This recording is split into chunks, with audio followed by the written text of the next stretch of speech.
Қойдың басы қазақ халқының дәстүрлі ас тағамдарының бір ғана емес, емдік және пайдалы қасиеттері бар тағам ретінде де бағаланады. Ол көбіне қонақ күткенде, той-томалақта, ас беруде құрметті адамдарға тарту етіледі. Құрамындағы негізгі қоректік заттар май, энергия көзі. Салқын күндері ағзаны жылытатын калория береді. Коллаген және желатин, буын, сүйек және шеміршек саулығын қолдайды.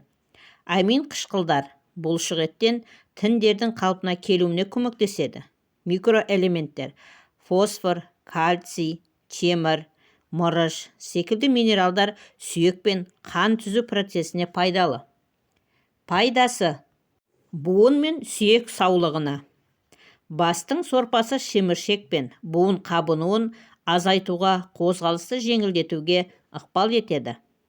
Қан құрамын жақсартады. Құрамындағы темір анемияның алдын алуға көмектеседі. Иммунитетті күшейтеді. Суық тигенде ағзаны жылытып, қалпына келуді тездетеді. Жарақаттан кейінгі қалпына келуде коллаген тіндерді қайта құруға септігін тигізеді. Салқын күндері энергия береді. Калориясы жоғары, күш-қуат береді. Дұрыс пайдалану жолдары: қойдың басын таза жуып, жақсылап қайнату керек. Сорпасын тұзды аз қосып ішсе, емдік қасиеті артады. Етін шамадан тыс көп жемей, мөлшермен тұтынған дұрыс. Зияны болуы мүмкін жағдайлар: артериал қан қысымы жоғары адамдарға, құрамындағы май мөлшері көп болғандықтан қысымды көтеруі мүмкін. Бауыр және өт аурулары бар адамдарға. Майлы тағам бауыр мен өтке салмақ түсіреді. Семіздік пен холестерині жоғары адамдар шектеп жеу ұсынылады. Міне, құрметті көрермендер, осымен видеомыз аяқталды.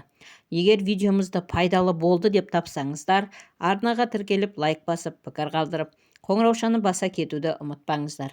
Сіздердің болмаш, оп-оңай ғана әрекеттеріңіз біз үшін өте маңызды. Келесі видеода кездескенше аман сау болыңыздар.